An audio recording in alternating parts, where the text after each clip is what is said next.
Very quiet. Yeah, the old hurry up and wait. Yes, yes, we're all used to that. All right, everybody, it's live. Thank you so much. Well, good evening, everyone. My name is Hope Watt-Bucci, and I'm the honored founder and president of North Shore Pride. I thank you all in our community for joining us. Those of you who are part of the LGBTQ plus community, as well as our allies, or people who have never, ever inquired about North Shore Pride, I thank you so much for coming on this evening to learn about this very important topic. I want to say that North Shore Pride, our mission is education and advocacy on behalf of LGBTQ plus persons on the North Shore. And so tonight we are fulfilling that, both sides of that, both the educational and the advocacy components of our mission. The reason we do these forums now once a month, and we'll talk at the end of this forum what our subject is for next month. But we do this purposely this month because we are, as a board, as a community, very concerned about our transgender community and how they are misrepresented and overrepresented in terms of violence against the transgender community. It really is amazing. When you read the statistics for 2020 so far, we've seen at least 26 transgender or gender nonconforming people either fatally shot or killed by violent means just so far this year. In 2019, that number was 27. And so the expectation is that sadly, we will exceed that number in terms of violence and killings against transgender persons. And the list is so long and too long. And so we invite you to join us to learn a little more from both our transgender community tonight and our allies. And so I have the honor to introduce this amazing panel who have agreed to join us this evening. So I thank you so much. So if you could just give a wave to our audience when I introduce you, that would be great. To Laura Assade, there's Laura.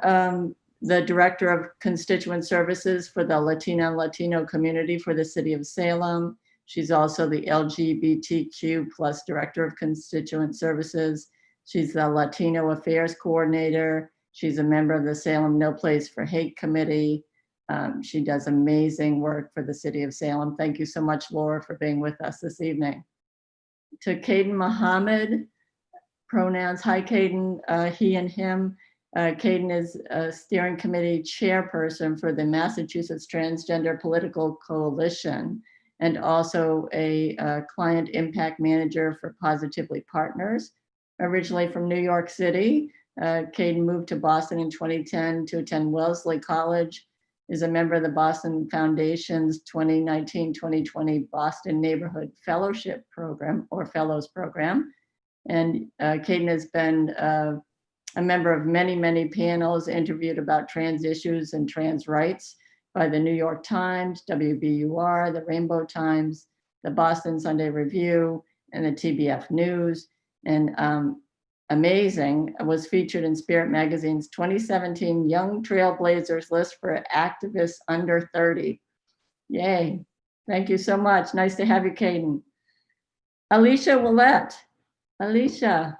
Thank you so much. I'm born in Beverly, a native of Danvers, attended St. Mary's School and Danvers High School, a US Navy veteran for several years, a call firefighter and an EMT for the town of Hamilton, was a Danvers firefighter and eventually retired as a Danvers firefighter. Also came out on the job as a transsexual female in November of 2003. Was a recipient of one of the Mass Firefighter of the Year awards for 2007, and always doing busy things for our community. Fenway Community Health, LGBTQ Crisis Helpline, Speak Out, Speak Up Volunteer, Massachusetts Commission on LGBT Youth, the Gay Officers Action League board member and diversity trainer, a North Shore Transgender Political Coalition board member, North Shore Alliance for LGBT Youth board member, adult advisor, and outreach and education coordinator. Thank you, Alishia. With regard to Erica Perez. There's Erica. Thank you, Erica. She's a community awareness associate for the network LaRed. The network LaRed is a survivor-led social justice organization that works to end partner abuse in the LGBTSM, polyamorous, and queer communities. Erica work involves attending outreach events all over Massachusetts to talk to community members and to providers about their services. Erica also facilitates trainings on partner abuse within our community and for community organizations. So thank you and welcome, Erica.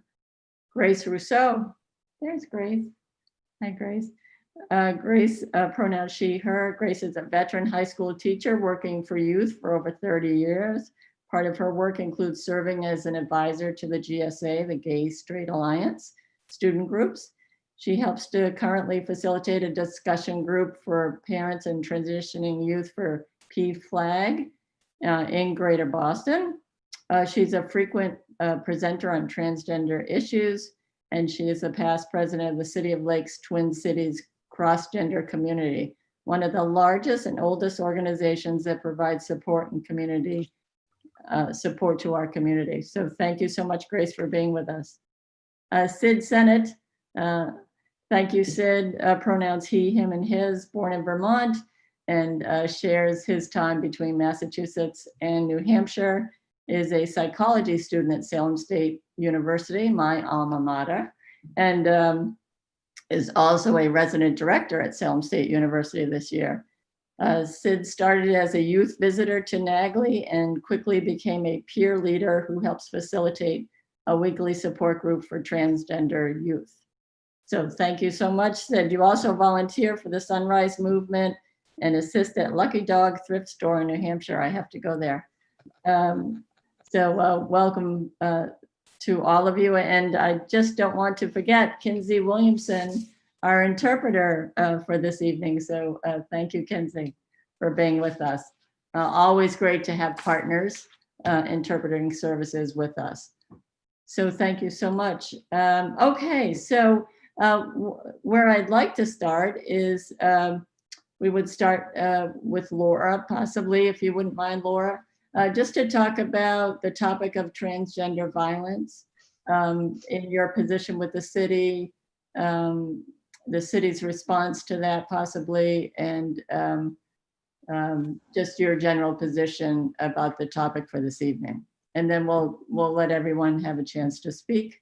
I'd ask you to speak for about 3 minutes or so, so that we can get everyone's opinion in. That would be great. Sure. Thank you for having me, Hope, and to everyone at North Shore Pride.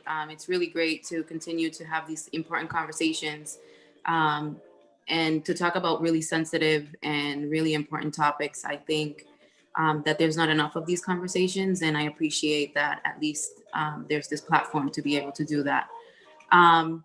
In terms of my position and what I see and what I've experienced in terms of issues that our transgender members of our community are facing. I mean, as someone who has been working here for 5 years, and as someone who is the LGBTQ liaison for the city, I hear a lot of things that come through our offices in terms of, you know, folks getting misgendered, folks being discriminated against because of the way that they look or the way that they may be dressed, folks being threatened or having their lives threatened, and being asked to move out of the city, even though as a city, we pride ourselves in being a welcoming community, regardless of race, color, or regardless of anything. We strive, and our mayor definitely works really hard to strive to have Salem be a city where people can feel safe, welcomed, and appreciated and celebrated, right? So when it comes to those conversations that come into our offices, especially to me in this position, it's one of those things where you have to kind of sit back and really listen to what is happening to our members of our community, in particular our transgender member of our communities, and really get them connected to the resources that that are either in town or that service folks that are in town, working with folks that could assist with these situations, whether it's our courts, our police department, to make sure that they feel that there is some level of a process or some type of safety measure for them, and provide some level of education,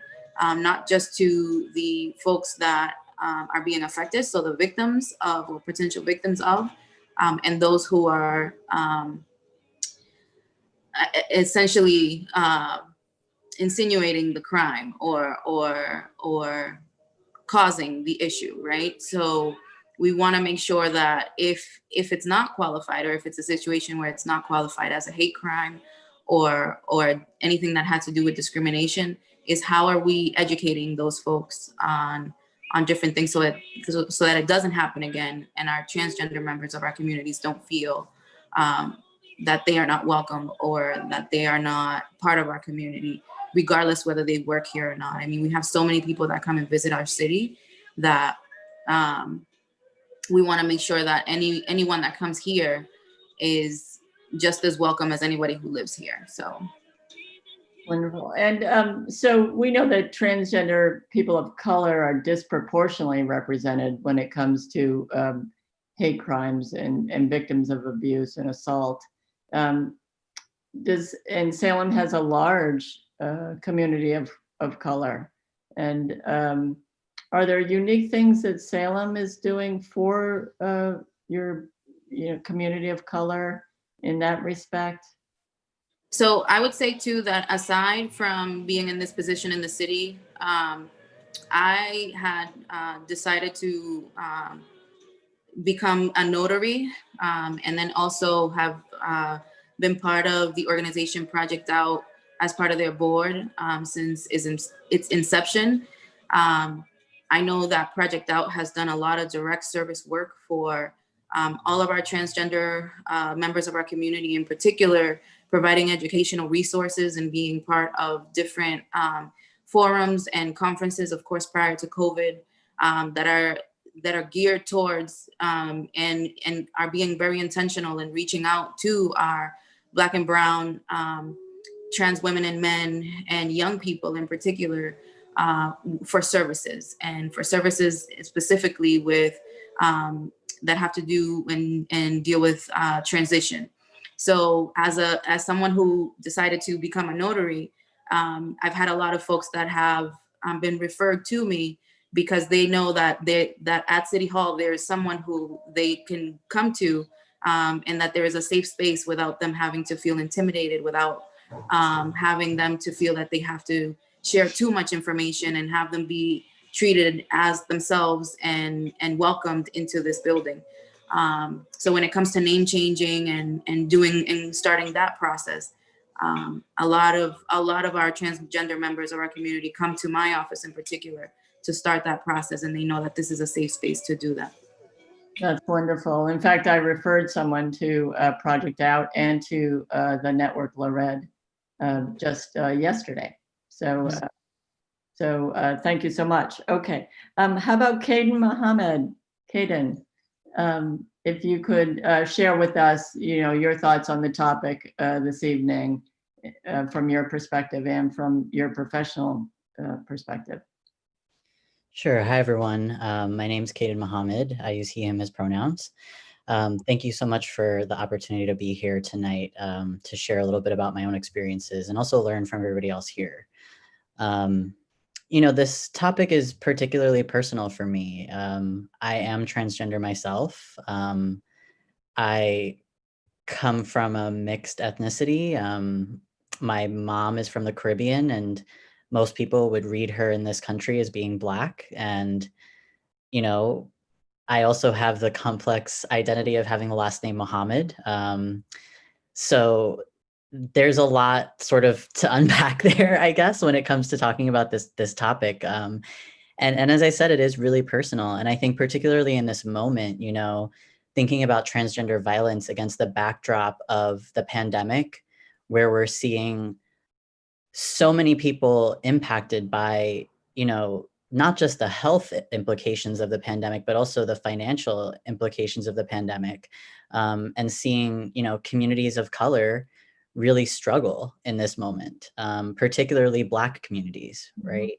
And simultaneously against the backdrop of, you know, the protests that are happening, the racial violence that is happening, and knowing, as you said earlier, Hope, that when we're talking about transgender violence, we're talking about all trans people, but the folks that tend to be most impacted by that are trans people of color, particularly trans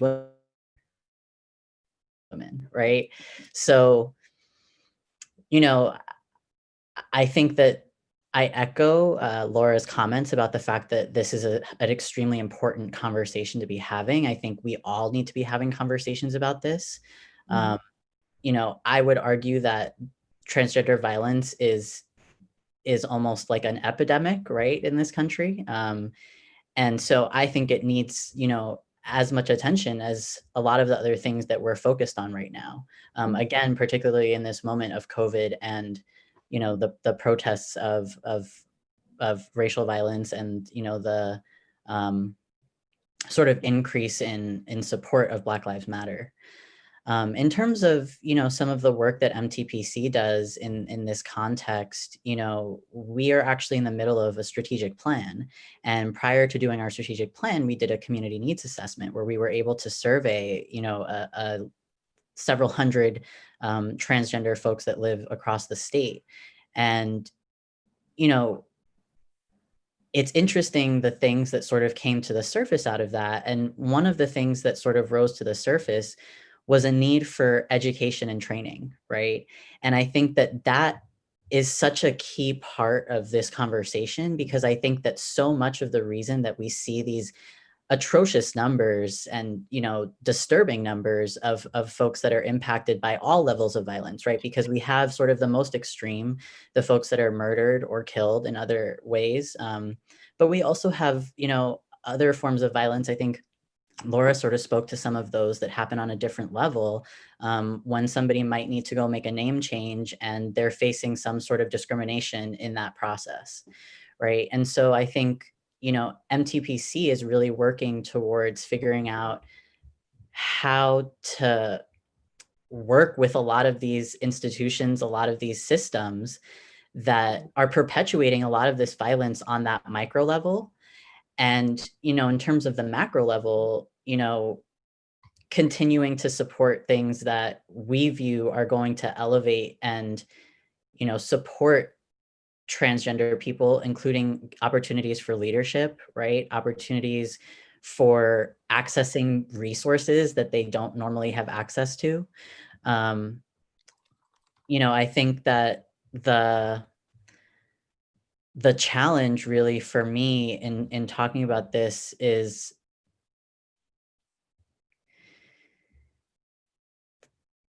you know, just last week, there are 3 transgender women of color who were recorded, and while they were being attacked by a group of men in Hollywood. So, you know, not like the middle of the country somewhere or the South where you might typically think of these things happening. I think a lot of people have that perception that there are some places that are safe from this. And, you know, I think that that's a misconception. I think there are places that might be safer, but the fact that this happened in the middle of Hollywood, you know, on a weekday night or with a bunch of people, and nobody really did anything, you know, I think that for me is the challenge, I think, is, you know, when it is that blatant, when it is that obvious, when it is that out there, and people don't seem to register that it's a problem, don't seem to register that these are human lives, that these are people that have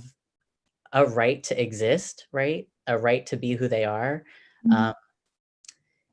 I think that's where I struggle a little bit. And I think that's why I say that this is really personal for me. And I think that's why I'm struggling right now, is because it's hard. And I mean, it's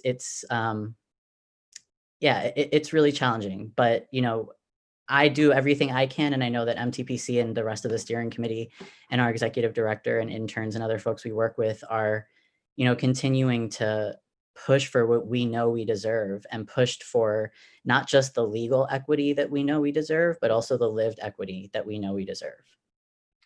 Absolutely. Great points, Kaden. And also, reading about, the 2020 statistics and sadly seeing that, police authorities, legal authorities are misgendering people upon their death, that incidents, even though they're seen in public, the violent acts are witnessed in public, people won't come forward to be able to testify. And so a lot of those cases go unsolved.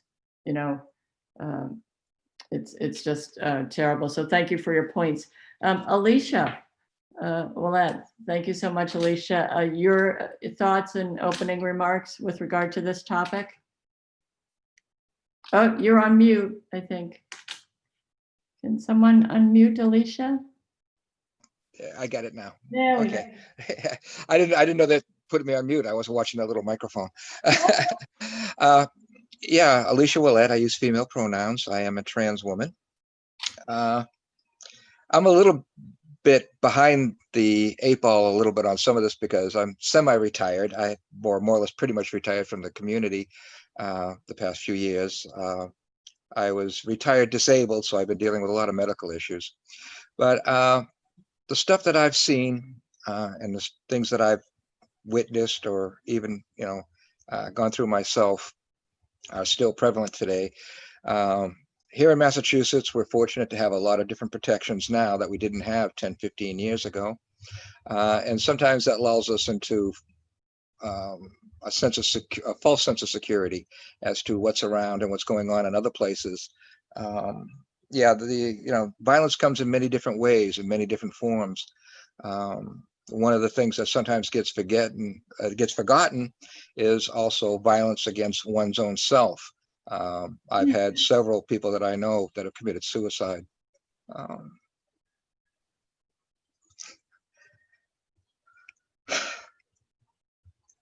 Sorry. No, don't be sorry. That's okay. Including kids, due to what they were going through. A couple were firefighters, that other areas of the country.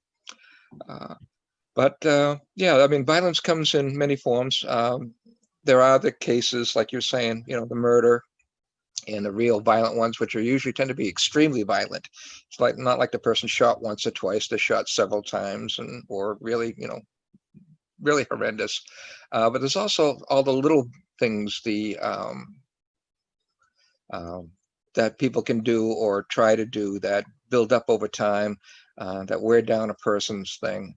I have to agree that education, I believe, is one of the best things that can be doing. People tend to fear and attack things that they don't know about or they have misconceptions about.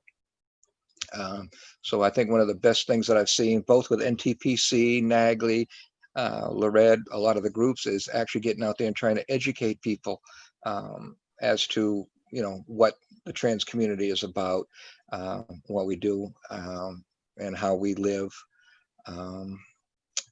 So I don't know. I can't think of too much more to say. It's just, I myself have experienced, some different forms of violence. Certain things like not being served or getting really bad service, even being denied medical treatment one time. So, I mean, there's all kinds of things that, we really need to work on. But then I think the other thing that we need to work on, and it's actually be covered in the questions, is that, for our supporters, our allies and stuff too, is that, there's no such thing as an innocent bystander. That, if you see something, say something, you need to do something about it. The other thing is what I call passive support. Somebody tells a joke and everybody laughs.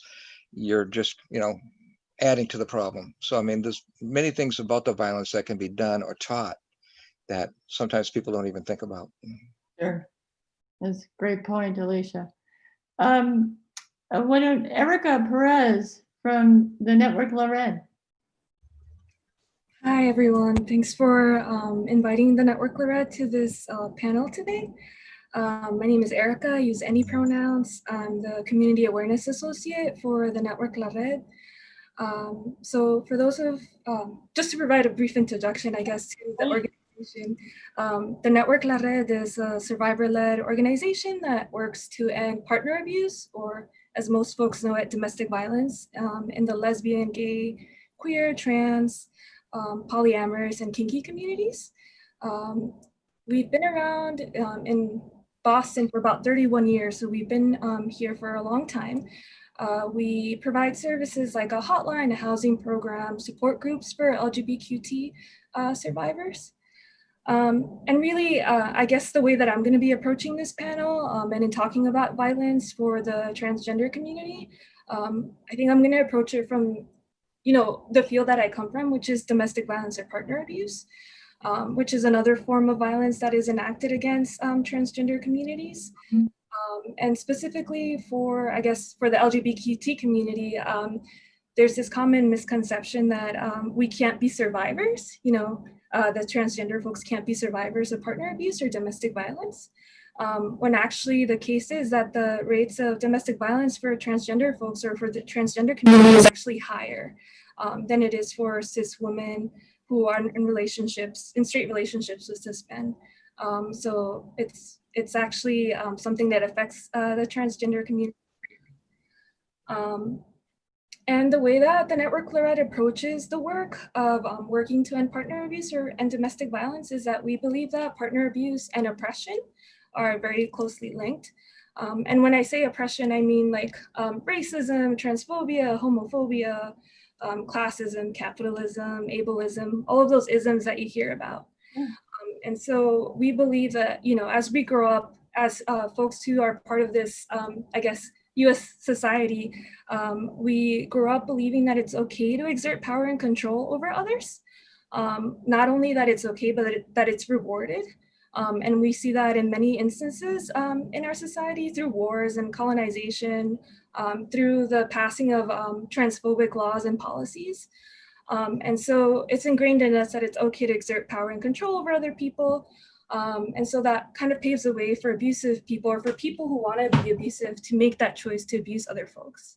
And so really that's how we approach the work that we do. We believe that in order to end partner abuse, in order to be supportive of survivors of partner abuse, we really need to be working on dismantling oppression. So that's another big part of the work and of our philosophy. So that's kind of a bit of an introduction of what we do. That's wonderful. Thank you so much, Erica. Grace Rousseau, if you wouldn't mind sharing a bit of your thoughts on the topic and your work. My name is Grace, and I am a Midwesterner, among other things. And I'm going to share primarily out of my experience as being a teacher and being one of the longest serving transgender teachers in the country. There are not very many of us. And thankfully and hopefully I'm going into my 14th year after my transition and I did that largely in my own classroom in Minneapolis. I'm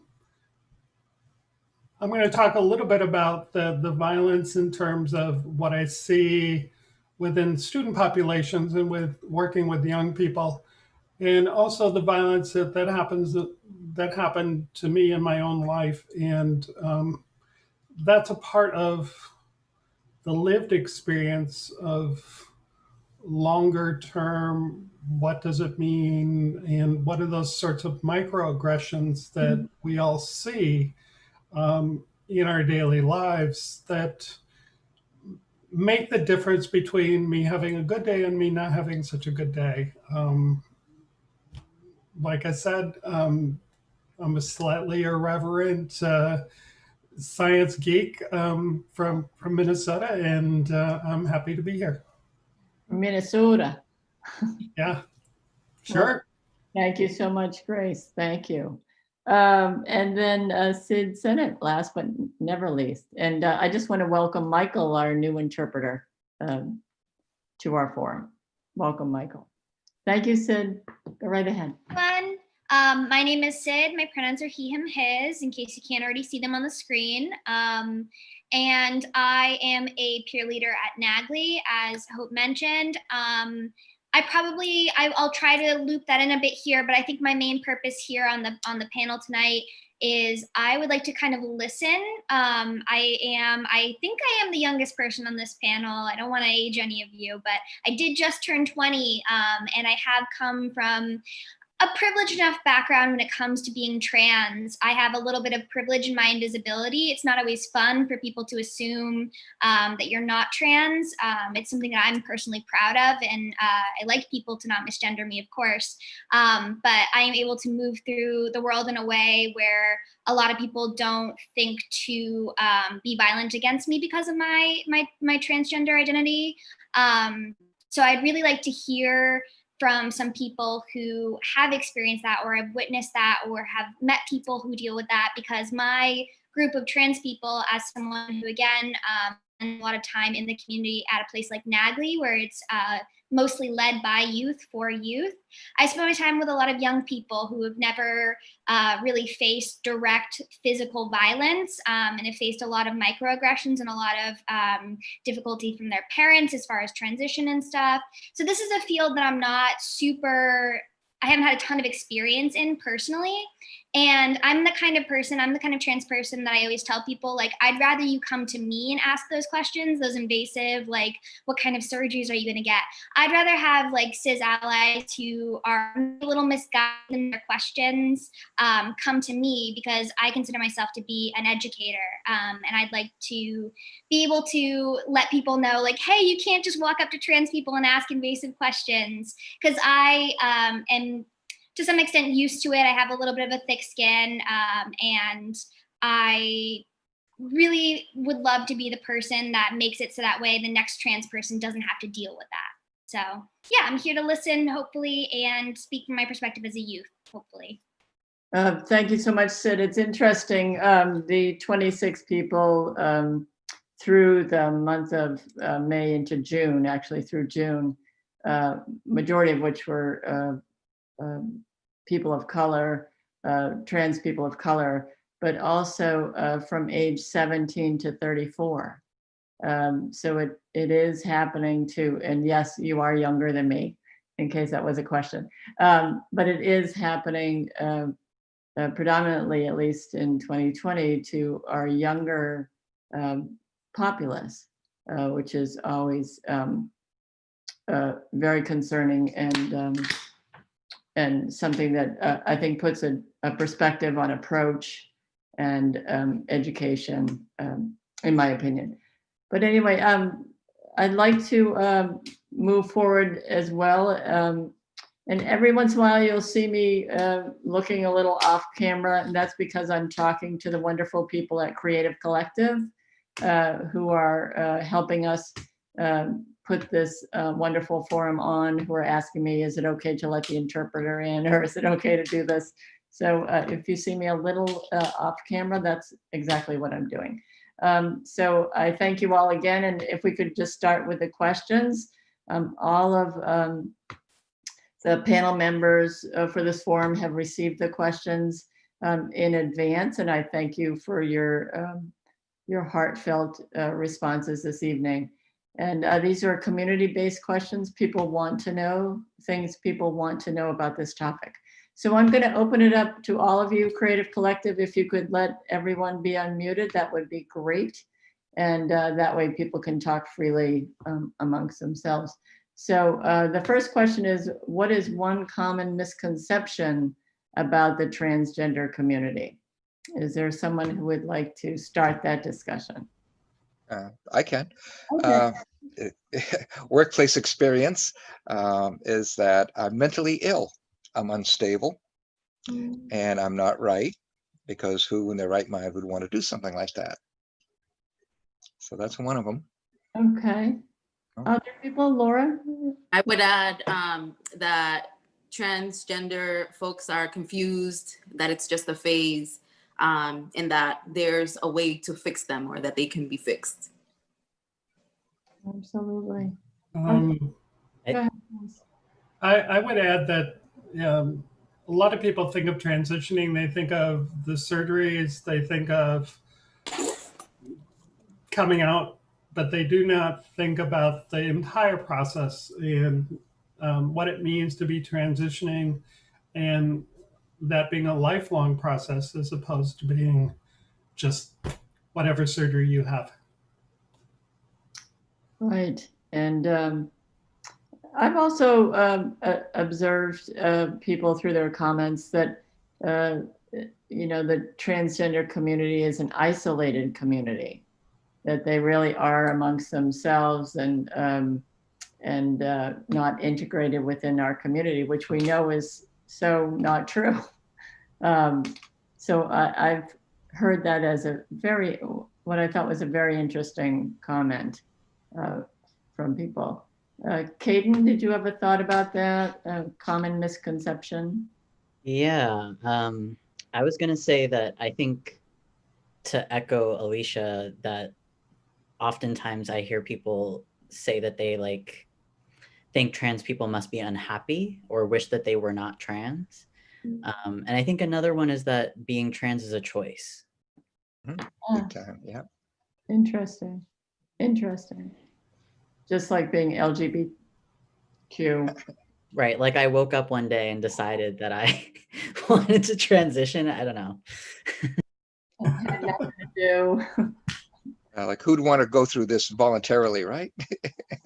I can only imagine. Yeah. Sid, did you want to respond to that at all? Yeah, I was going to say, I think in my experience as a college student, I think that a lot of college organizations, they will give everybody pronoun pins, they will put up a new gender neutral bathroom, and they will say, look, we did it, we're done, we are now trans positive. I think that pronouns and bathrooms are like some kind of like hot button issues right now, and I think that some people think they are the only or the main issue the trans community is dealing with right now, which is just not true. There's so many things to focus on than just those two things. Yeah. Okay. How about what is one piece of advice that you would give someone who is struggling with their identity, especially, Kaden, as you mentioned, especially in today's climate? So what would be a piece of advice that you might offer to someone that you've probably offered many, many times, I would imagine? Anybody? Okay. Kaden, I don't know if you, I thought you, I don't, were you going to answer that or no? Oh, go ahead. I can. I'm happy for you to go first. Oh, It's up okay. to you. One of the things that dealing with the youth for as many years as I have was that somebody who's dealing with their identity, the first thing I think I'd really tell them is give yourself time. Educate yourself about the different issues, check into the different things, try different things, but give yourself time. Don't pigeonhole yourself into one particular thing and think that you have to stay there. It was so common that I've seen a lot of people start out thinking that maybe they were trans and then find out they were gay or vice versa. And, you know, just experiment and work things out and see what fits. And go ahead, Kaden. I think you were going to jump in and then Grace. Yeah, I would say, you know, this sounds pretty cliche, but I would actually tell people that they're not alone, right? I think whether you're in a place where you're sort of struggling, as Grace said, as Alishia said, to figure out, you know, what your identity might be or what your identities might be, or whether you have figured that out and feel isolated. I think particularly thinking about when you're not in a city, like I'm very privileged to have grown up in New York City and to now live in Boston. But, you know, the further away from the city you get, oftentimes the less resources there are. So I would say, you know, you're not alone, and there are whether you find them immediately or it takes a little time, there are people who will understand and support you. And then also literally in this climate of COVID, where we are actually isolated. Yes. Yes. Imagine if you're having these struggles and you need to reach out. And so Alishia, I didn't want to, not Alishia, Grace, I didn't want to interrupt you. Go ahead. Actually, I was going to fall back on my teacher thing and say, do your homework. There is so much more information than when I was first coming out. The only information I could get was in an adult bookstore. The internet didn't exist. Right now, you have a lot more information. You have a diversity of opinions. You have really hopeful and very positive new developments and new terms for talking about being what it is to be transgendered. I would strongly urge that you develop practices that help you as an individual reflect about what you're doing. I write a journal. And it's through that journal that I learned about the process and about the time and about my thoughts on it. And, there might be a day that I'm not happy because somebody's done something. Somebody's called me he again and again and again. That you have a frustrating day. But anger and fear shouldn't rule your day. And I love that Kaden actually said that you are not alone. There are a whole host of people out there who are extremely well-intentioned, maybe misinformed a little bit, but there are people out there who have traveled this journey before, and we're all willing to help. That's wonderful. Erica, do you have thoughts on that in terms of how to help people struggling? I can speak again from the field of partner abuse or domestic violence. It's been our experience at the network LaRed that a lot of the times abusive partners use a survivor's gender identity as another tactic of abuse. And we see that particularly with transgender folks. So we see examples of, pressuring for folks to out themselves to family or friends or community members or their employers as a tactic of abuse, which can have a lot of bad consequences, especially if they rely on family members for financial support, and that family might not be accepting of a person's gender identity. We've seen abusive partners use transphobic language, slurs against survivors. We've seen, messing up or throwing away the use of hormonal therapy treatment for survivors as well. So tampering with that too. And for survivors who are, trying to figure out their identities, who are coming to terms or coming to accept their gender identities, can be really harmful. In that instance, I'm honestly we're not in the place to offer advice, and I'm not in the place to offer advice, as someone who doesn't identify as transgender. All I can say is that no one has a right to control your identity or to control how you express your gender identity, and that, there's nothing wrong with how you choose to express that identity. And what's wrong is that there are folks who, choose to abuse other folks and oppress other folks in that way. Great response. I would add to, I think what everyone prior to me said is definitely head on. And I would add that, given in the climate that we're in, not only going through the pandemic, but with everything that's going on, in particular to our Black and Brown members of our community, understanding that, this is a fight that you have to, continue to fight, and understand that there are a lot of us that are out there that are loving and accepting of people just for themselves. I think it's really important to, you know, and I'll applaud Grace when Grace says to do your homework. Because I think for many of us, we are stuck at home, or, you know, some of us just go home and go to work. But when it comes to certain situations, we tend to eat up everything that's going on in the media. And then we tend to kind of isolate ourselves or to try and figure out how to cope with everything that's going on all at once. And it's just kind of taking a step back and saying, well, you know, not everyone feels this way about me and the way that I express myself.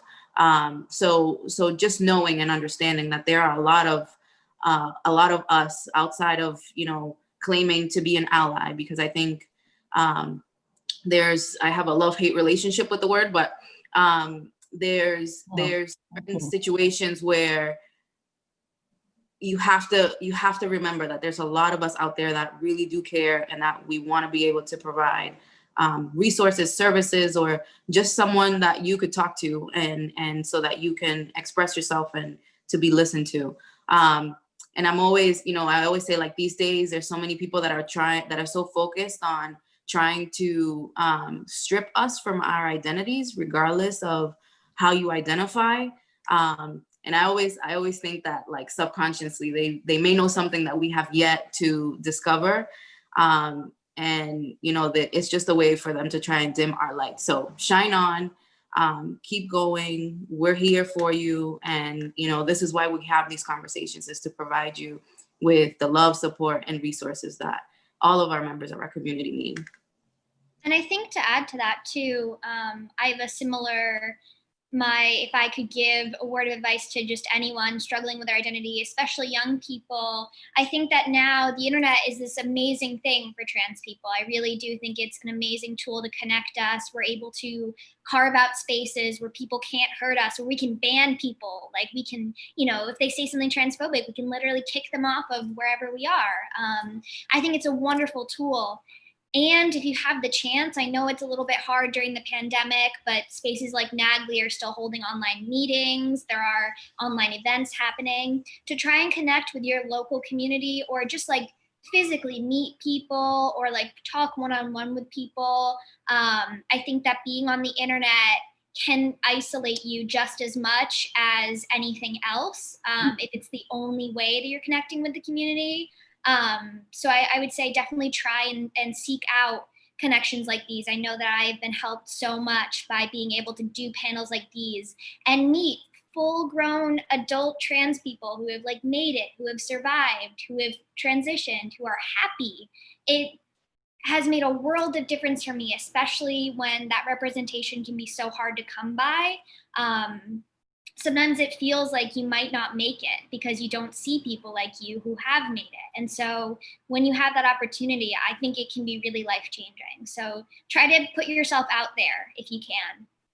Well, I happen to notice too that when you said that, Grace and Alishia were beaming, just beaming. So thank you. It warms the cockles of my heart to hear that. So Erica, I'm going to ask this next question, see if you would start the dialogue, just because of your background. Defining violence can be tough. Do you have any suggestions on how to handle all levels of aggression or microaggression? And can you give examples of microaggression against our trans community? Although I think you already gave some of them, but how do you handle levels of aggression from your perspective and your organization's perspective? So first off, when I read this question on the Word document that was sent around, I thought, wow, this is a really big question. You know, this is a very trust me, when we reviewed it, we talked about this question a lot.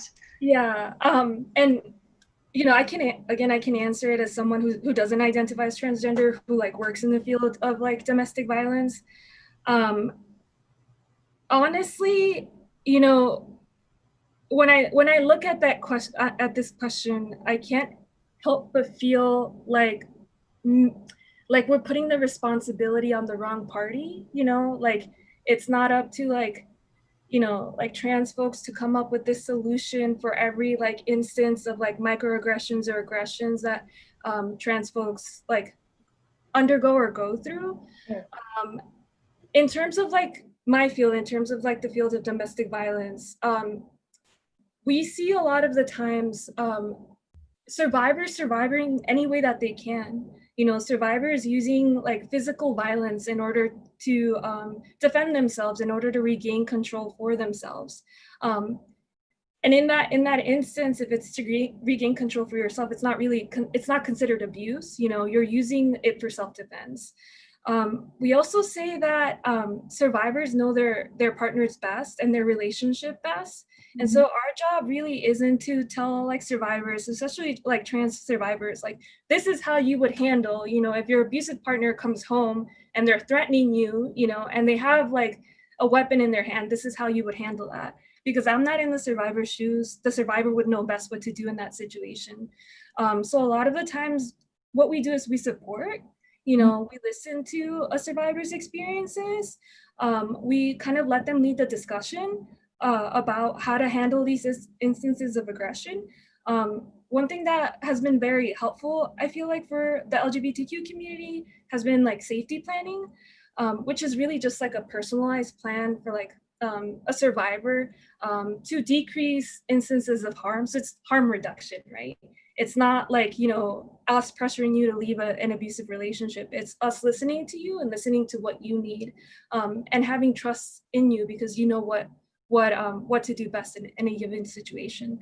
So safety planning can be like assessing risks, you know, assessing the situation, strategizing about what you can do and in a situation that turns violent, you know, and then after that instance of violence, thinking about whether those strategies worked. So we've literally like have talked survivors through like, you know, hey, after, you know, usually on Saturdays, you know, and my partner will turn violent, you know, on Saturdays at 5 o'clock, you know, this always happens. So we strategize with survivors about like, what would make you safer in that instance, you know, and maybe safer in that instance means locking yourself in the bathroom, you know, for an hour or two, you know, and feeling like that might be the best choice, you know, so that's what we do for survivors. I would say as an ally, you know, that really the responsibility is on folks who aren't transgender. You know, the responsibility is on you. You know, if you see like instances of like microaggressions, instances of violence against trans folks, like y'all said, step up. You know, you're not a passive bystander. You can't be an innocent bystander. Do what you can like in your power in order to like support trans survivors or trans folks who are, you know, who are in danger, who are at risk. Great response. Thank you. Go ahead, Sid. It's funny I have a little notebook in front of me with like some of my little notes I've jotted down. And the first thing I wrote for this question was cis allies need to stand up. Just in case we have anybody listening who doesn't know, cis is short for cisgender, meaning you identify with the gender you assigned at birth. That was the first thing that I wrote, is that it really is an issue of people who are not trans stepping up and being like, this is not okay with me, because unfortunately we don't get listened to. You know, people will say, hey, that joke wasn't funny, and people will say, oh, you need to lighten up, you need to, you know, do X, Y, and Z. But when it comes from somebody who is seen as at a similar level of power, it means a little bit more, it carries a little bit more weight for them. Unfortunately, that's how it is. So you really need to be willing to put yourself out there and make yourself uncomfortable, because imagine how uncomfortable we are dealing with it every day. And then in addition to that, I think one thing I forgot to mention in my intro that Hope did mention for me basically was that I'm a psychology student. I am going into the field of therapy and mental health care.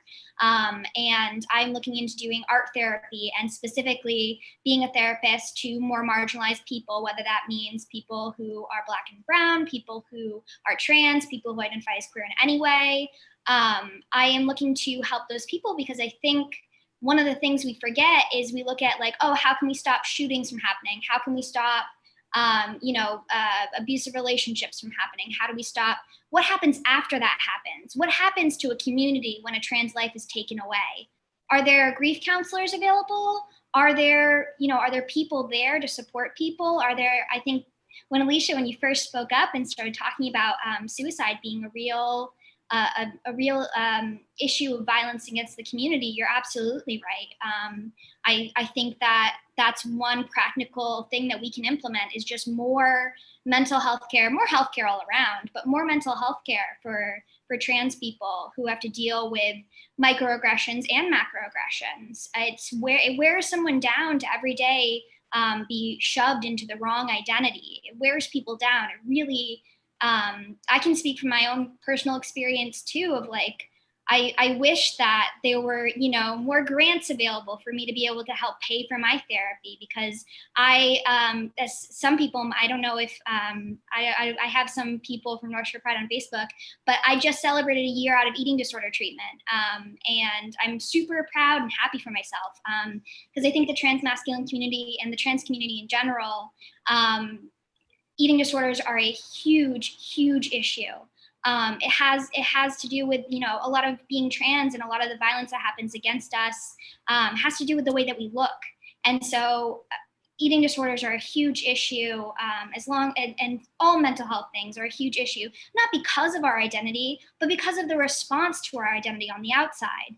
So as much as we need to tackle that external violence, I also think there needs to be some kind of aftercare, some kind of support as far as mental health is really, really vital when, we can't end all violence in a day. We have to be able to do the work afterwards to support the communities as well.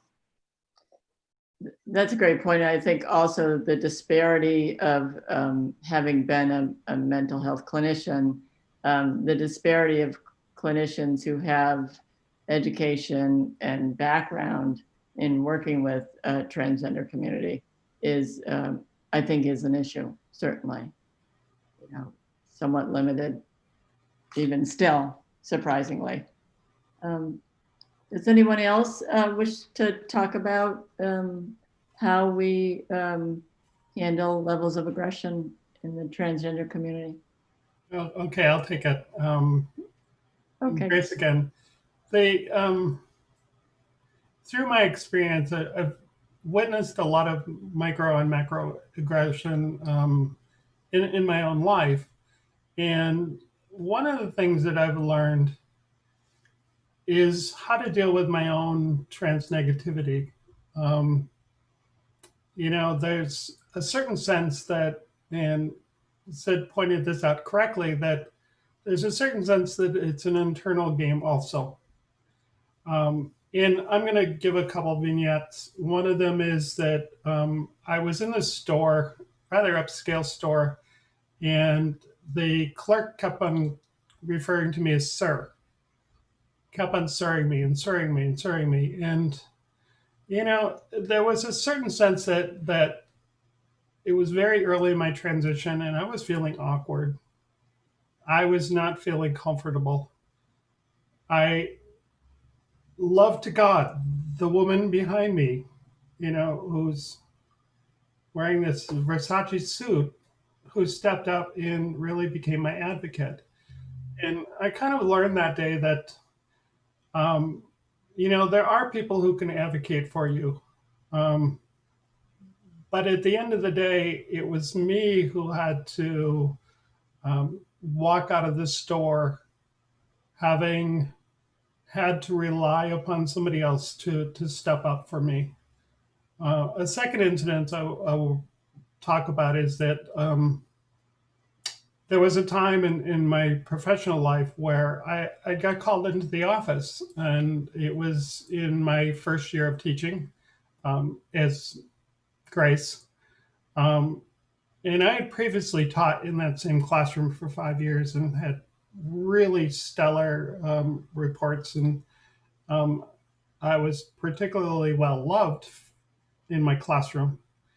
And I got called in to talk to a parent, and this parent made a statement that has kind of stuck with me for a long time, and that was she thought it was okay for her son to ask me inappropriate questions about my transition, and to make light of it because he was a teenager.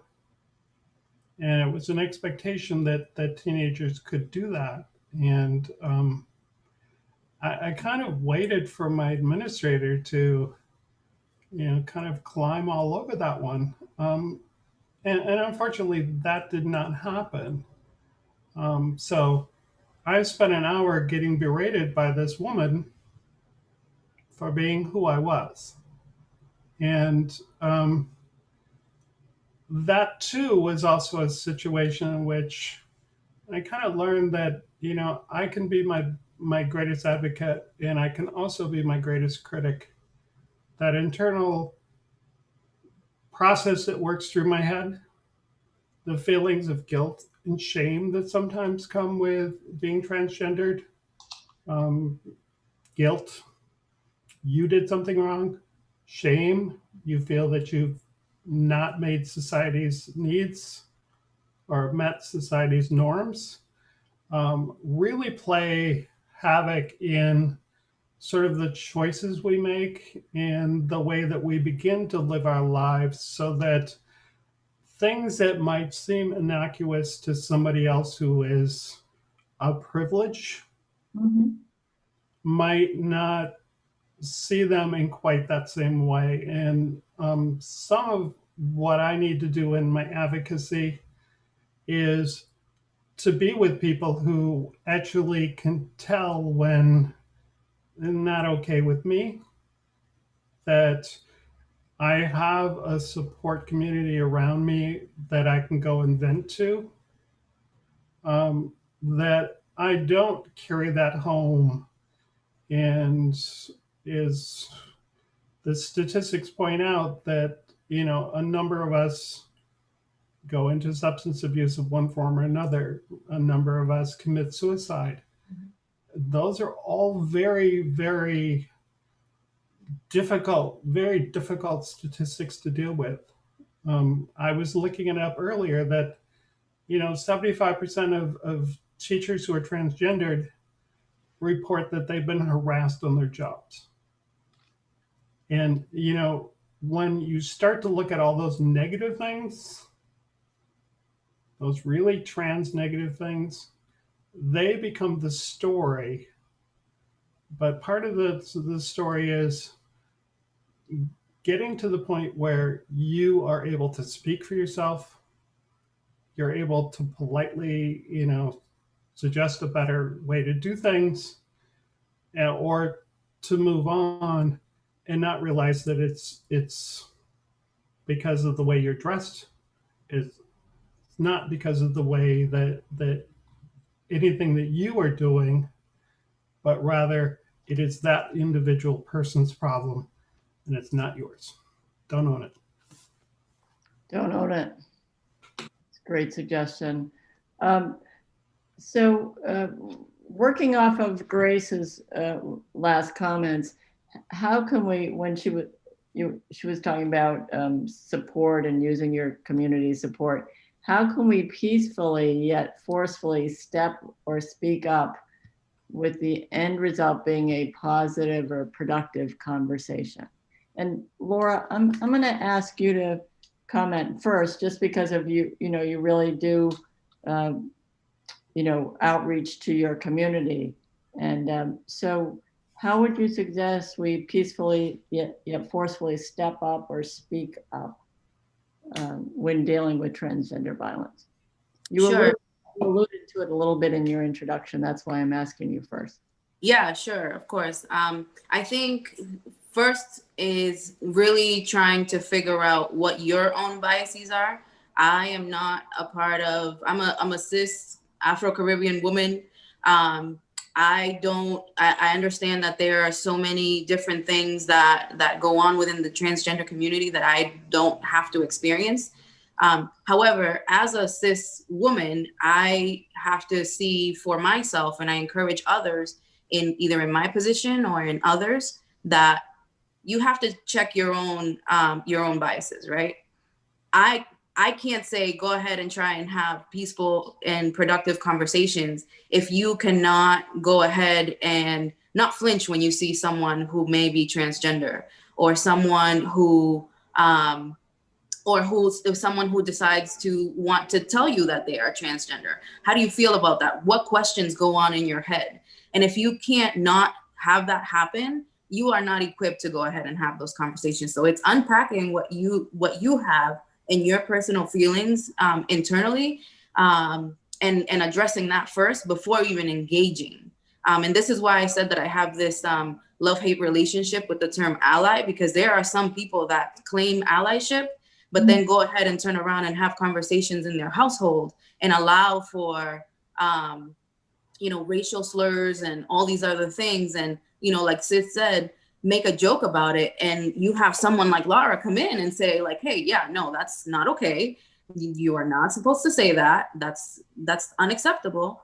And until that starts to happen, then I would say you shouldn't be involved in any conversation. But when you do become, and when you're in that space where without flinching and without hesitating, you can go ahead and have those conversations with other people, start in your household, start with your own families.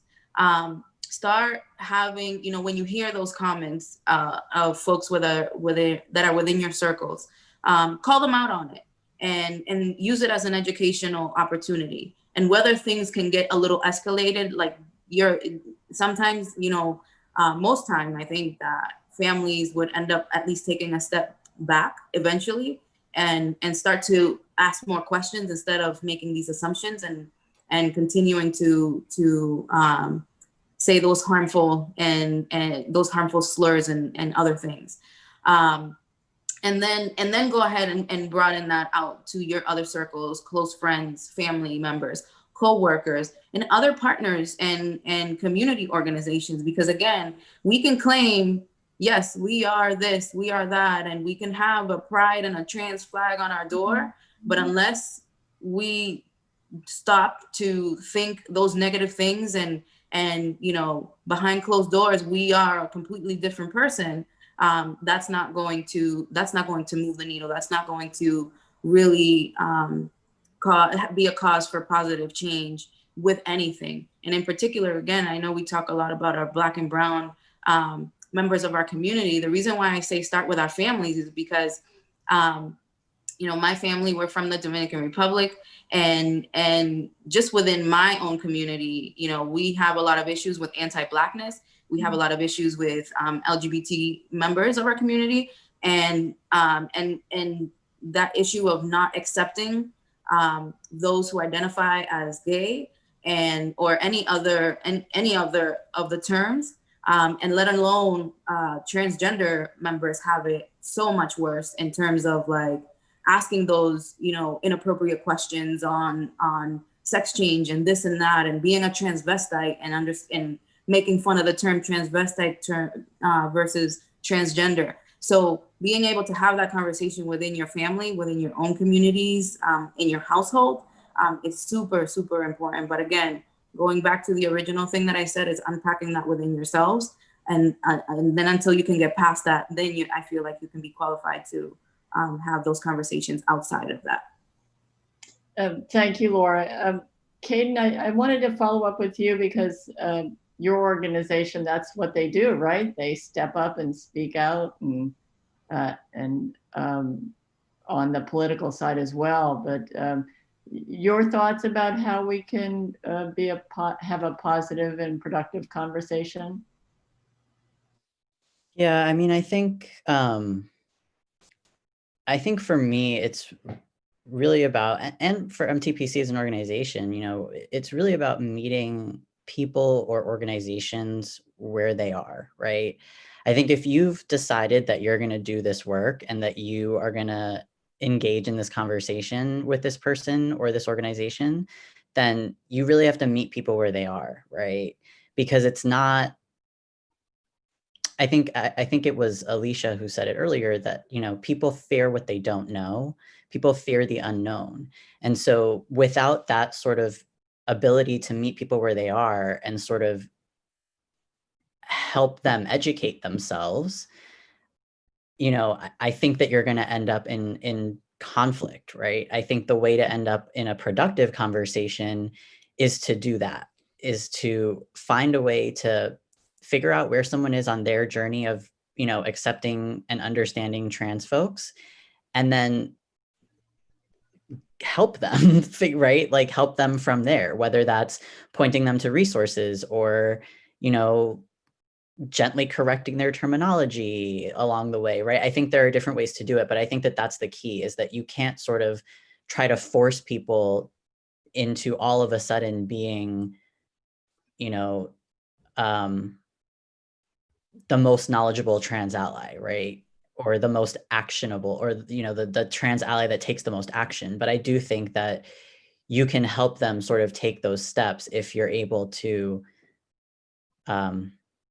meet them where they are. And we try to do that as an organization, right? We don't sort of go in and throw a bunch of terms at people and, you know, expect everybody to absorb it in one shot, right? You sort of start with some basics and you build from there. And so, you know, that's how we approach it as an organization, but I also think that's how we need to approach it on an individual level as well.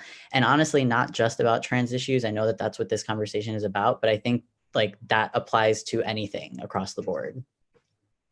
Great point. I just want to point out and introduce very quickly the Reverend Dr. Andre Bennett, who just joined us, who thank you for jumping in, Reverend Bennett. Absolutely. So, and for those who don't know, Reverend Andre Bennett is with the Mount Zion Church in Lynn, is also a huge advocate for the LGBTQ plus community, and also is very active in our LGBTQ plus rights. And so I'm going to let Reverend Dr. Bennett just catch up a little bit. We're currently talking about how to forcefully yet peacefully step and speak up with regard to transgender rights and transgender violence. So, I wonder if Alishia, if you have any thoughts about that question? Oh, yeah. I did diversity training for several years. So, you know, I agree with Kaden a lot that, you know, you have to meet people on their own grounds. I kind of took the question more of a personal type thing, like how do you deal with someone, you know, like in my case, because of my voice, I get sirred to death. And you know, I'll turn around to him and say, really? I mean, you know, skirt, purse, high heels, sir? And I'll do it, and I'll try to do it in a whimsical way and try to strike up a conversation. And I found out that sometimes if you approach it right, you can kind of get the person to open up a little bit, and then you can educate them a little bit, or even ask them if they have any questions. If you're, you know, if you're willing to talk to them, you know, if you're the type that can answer questions. Sometimes it's also a matter of just being a little bit more forceful. You know, after about the third or fourth time of, you know, correcting somebody, saying, no, it's not sir, it's ma'am, then I get a little bit more forceful about it. In fact, one time in a store, and I had a couple of people laugh, is this guy kept calling me sir. And I said, no problem, ma'am. And he looked at me and says, well, we're definitely opposites. So if I'm a sir, so I mean, there are ways, but mostly I found out that with most people, if you're polite and honest and sincere, you have a better chance of them listening to you and opening up to you. If you let them know that you're open, sometimes you can get them to talk to you, or at least plant the seed of curiosity to where they might go look some stuff up. So I love the plant a seed. Thank you. Grace, do you have thoughts about the question? I had very similar thoughts to what Alishia just said. You know, I kind of thought about it this way, is that the challenge for me most often is remaining calm. When anger and fear take place, then all chance at any positive communication goes away. So using that humor, you know, using an alarming smile sometimes works. And I oftentimes suggest a very simple sort of I statement. You know, I feel disrespected. You keep on calling me her or him or something. Could you please not do that, because it's an affront to my basic humanity.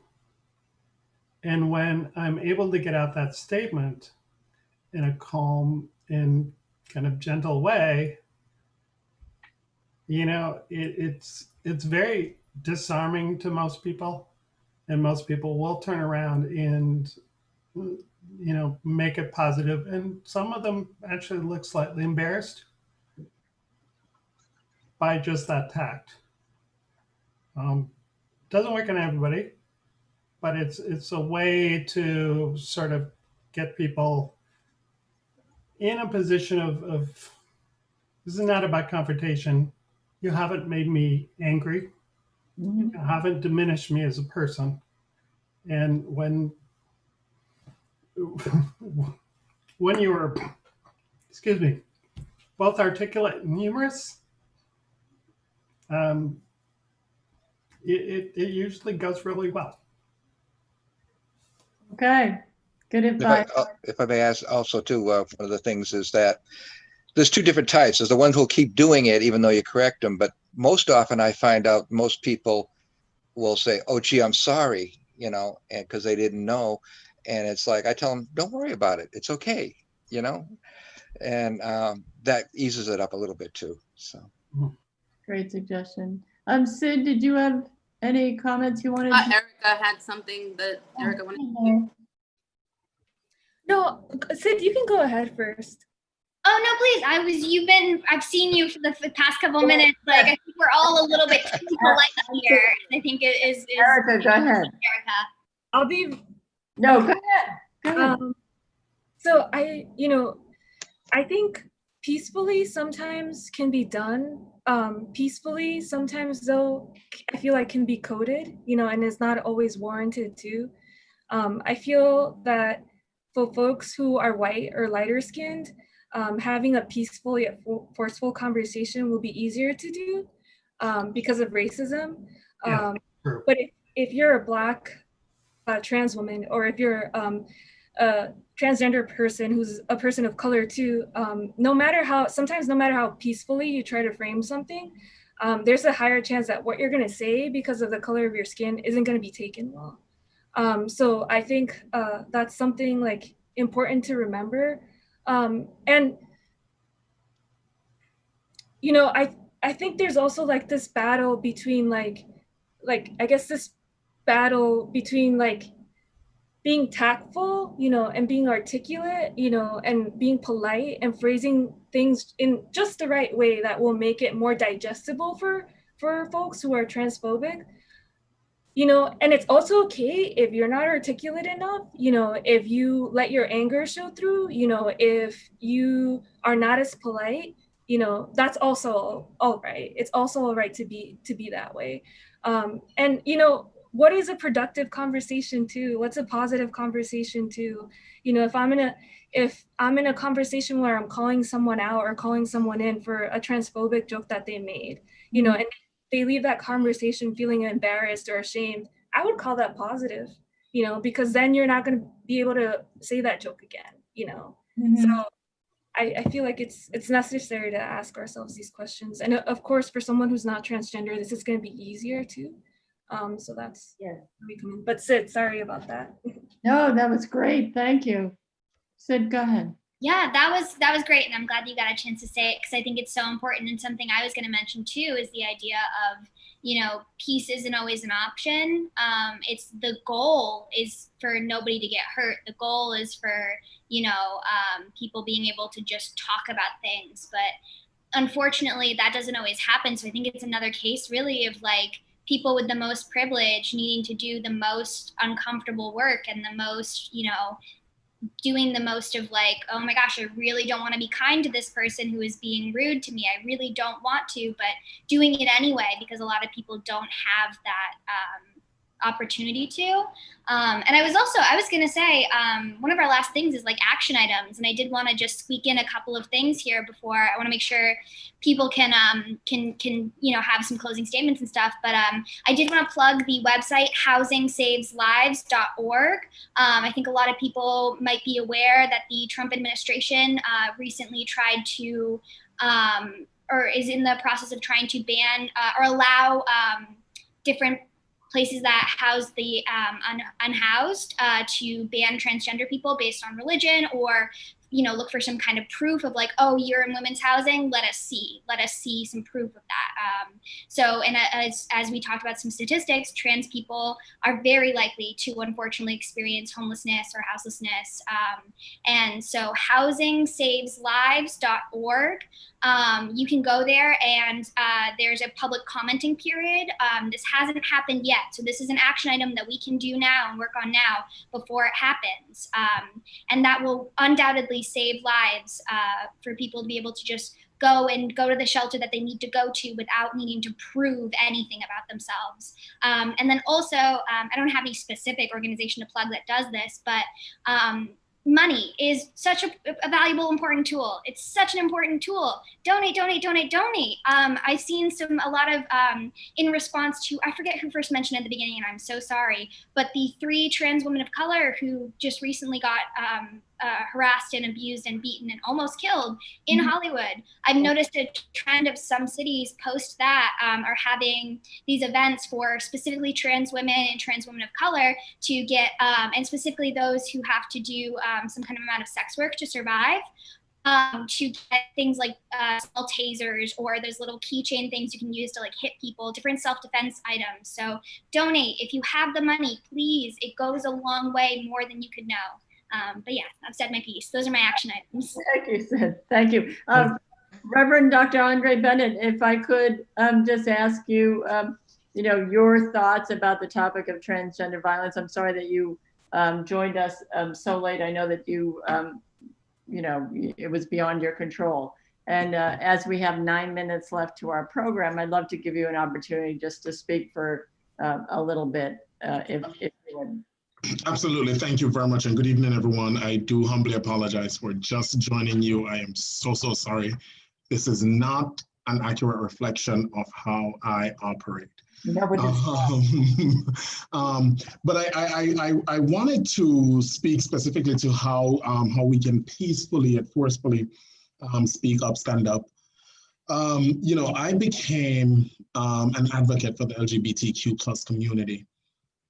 Primarily because I was one of those persons who inflicted a lot of harm on that community in earlier times in my life. Growing up, in Jamaica, and hearing and being taught and raised to believe certain things and to see people differently. It was very difficult for years for me to accept and even try to understand. But then I got to that place through personal experiences of mine and individuals that have come in and out of my life. I got to that place where, for me, your humanity matters more to me than your sexual orientation or identity. And when I got to that realization, I made a vow to myself to not only make a 180 degree turn, but to work assiduously to reverse the course of some of my actions and words. And one of the things that I say as also a Black activist on the North Shore, I say this all the time when I sit in circles and I go places to speak and make presentations, it is not my place to educate white people how to treat Black people or what Black people have been through. It is not my place. And I take that with me in every community. It is not your place to educate me or anybody else how you should be treated as a human being, irrespective of what your sexual identification is. And in specific, with so much harm and hate and violence perpetrated against the trans community, in particular trans women, each individual have a responsibility to one, educate ourselves. And I say this to my congregation all the time, either repent of some of the things that we've done to inflict harm, or if we believe and stand up to our actions. And so I say, yes, whilst there are some people who need to be reminded. Yeah, I heard Alishia said, like, if you're standing in front of me, I don't care the sound of your voice. It is very clear that you're a woman. I should, it's not your place to say, sir, I'm dressed as a woman. Why are you calling me a sir? Like, that's someone who, in fact, wants to perpetuate hate and discrimination, unfortunately.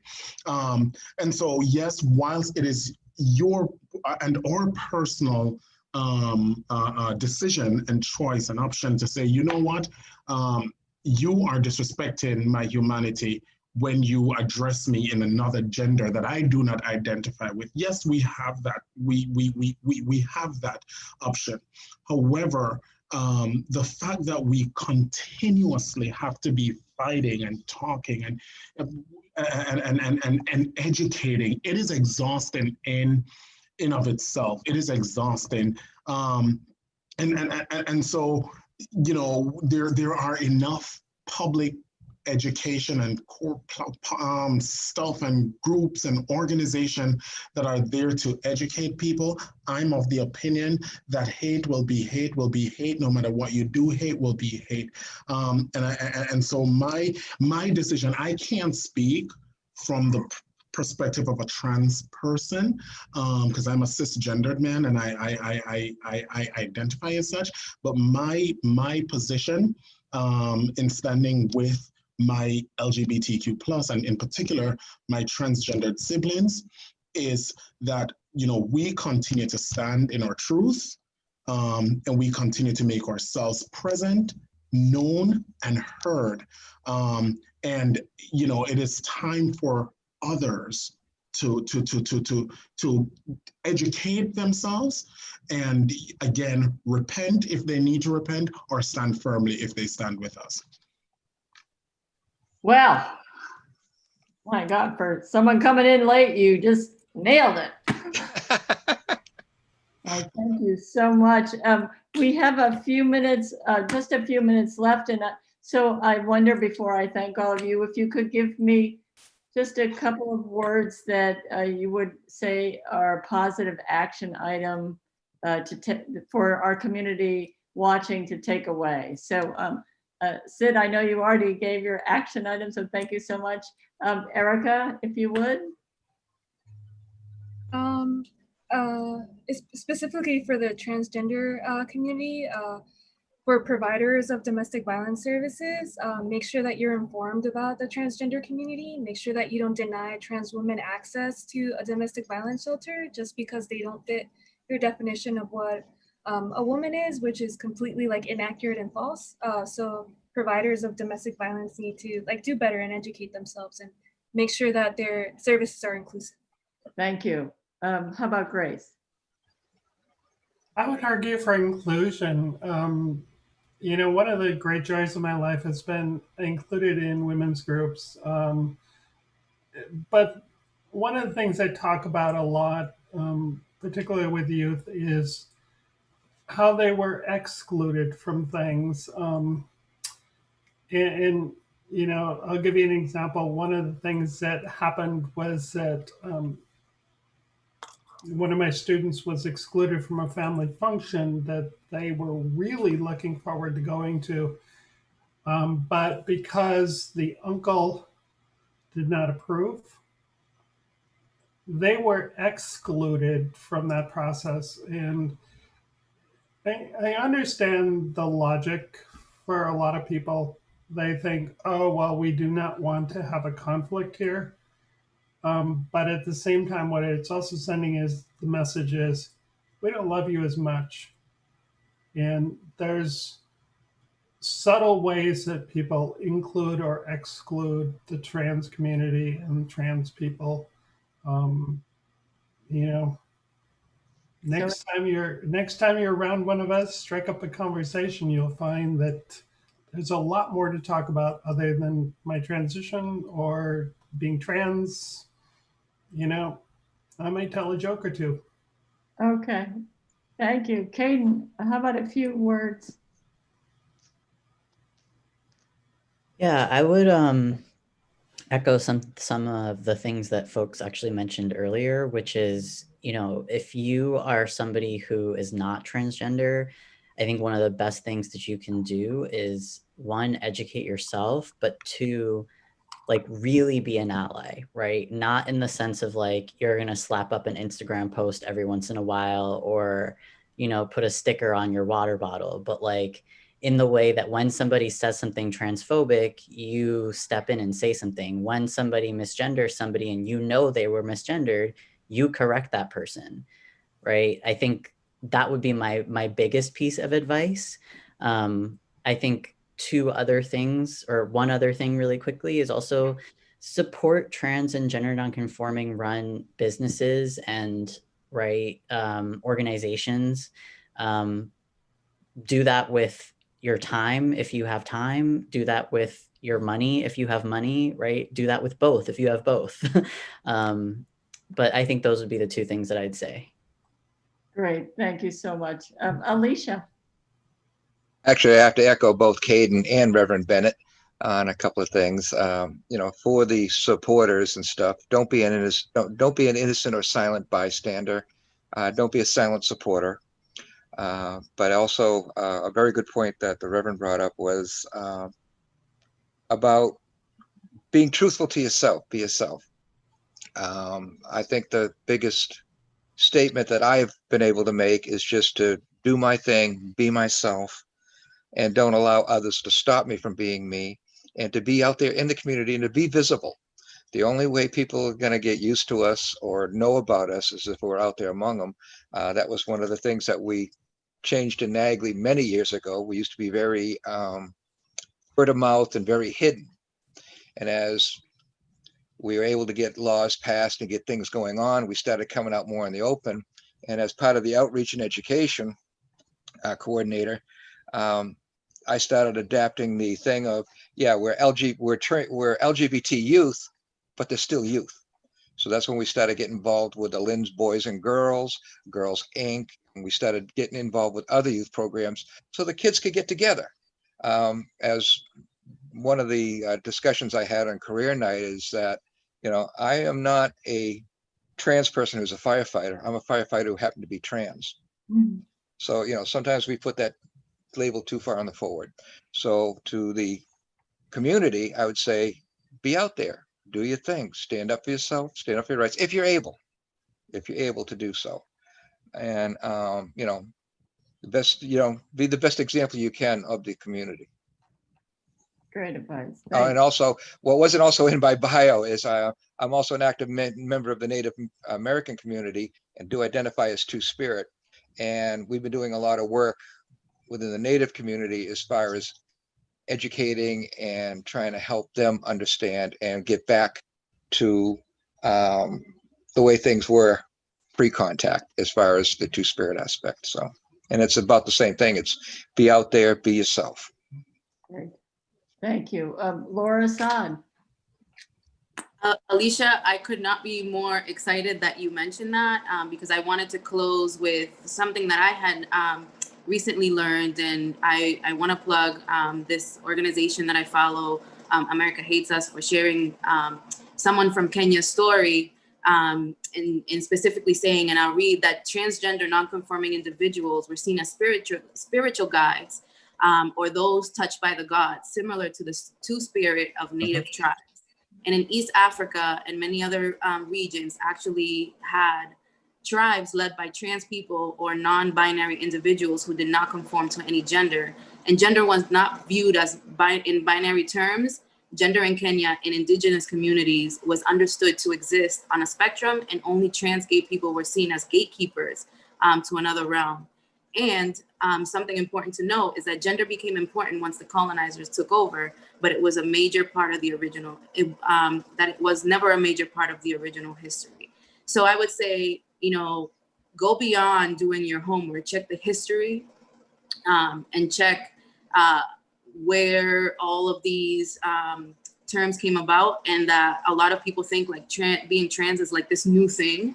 And when we talked about earlier in terms of the misconceptions and all those things, like it's a choice. Like you woke up and you decided I want to be trans today, which is not like it. And just like I tell other folks in like different communities, like being Dominican was never always a thing. We were assigned, and you know, when colonizers came to our island, it was the same situation where we were assigned these different things. It goes the same for any member of our LGBTQ community, specifically trans, and I found that to be very, very fascinating. So I appreciate Alishia for that piece. And then the other thing that I would say in terms of action items is get to know the names. Like we hear the names, we hear folks with the say their name campaign, and I just want to point out a few. You know, Tiffany Harris, Quisha Hardy, Dominique Fells, Raya Milton, Tony McDade, Ayana Dior, Nina Pop, Bree Black, Shaki Peters, Drea McCarty, Grayla Stone, Mercy Mack, Tatiana Hall, and especially those that, unfortunately, because there's not enough data on all of the murdered transgender people, you know, think of them as well. Even though we might not know their names, we know that this is happening, but get to know their names, get to know who they are for who they are, and not what they may or may not have done, and things that you might not agree with what they have done. Get to know them as a human, get to know them as a person, and get to know why they were murdered, and be more upset at the reason why they were murdered as opposed to them being transgender. And if I may, one of the areas they can get that is on Transgender Day of Remembrance. That's right, absolutely. And the Leila Sanchez, Penelope Ramirez, Nina Pop, Tony McDade, and Ria Milton among that list. So thank you, Laura. That was a wonderful point. Before we end, I just want to let you know I was taking, first of all, it was fascinating, and I'm honored on behalf of North Shore Pride to be the facilitator for this forum. Truly honored, what a privilege to be amongst all of you, and I mean it. I'm so heartfelt about that, and I thank you for that opportunity. So my notes for this evening are my action items, all of you and your great wisdom. Know your own biases, use your support of your community. Education is key. See something, say something, step up, do what you can, plant a seed. Guilt and shame serve the choices we make. Give yourself time. You're not alone. There are a lot of us out there to help. Make ourselves present, known. Do your homework, write a journal. Anger and fear shouldn't rule your day. No one has a right to control your identity. This is a fight that you have to continue to fight. Support trans experiences, strategize. Trans people need to still rely on others to step up for them, meet people where they are, and finally, on a positive note, shine on, don't let them dim your lights. So I thank you all on behalf of North Shore Pride. A reminder that our next community forum is September 24th at 7 p.m. and the topic there is Speak Up and Speak Out. So we'll have people from our community to talk about that. If you're interested in joining North Shore Pride or want more information, please go to northshorepride.org or like us on Facebook. We are actively planning for North Shore Pride 2021, whatever that may look like. And again, an honor and a privilege. I thank you, Sid, Erica, Alishia, Kaden, Grace, Andre, Laura, to our interpreters, Kinsey and Michael, I thank you so much. And to our dear friends at Creative Collective, without whom we could never make this happen. I thank you all. I wish you peace. I hope that you all are well, and those you love find peace and good health. Good night, all.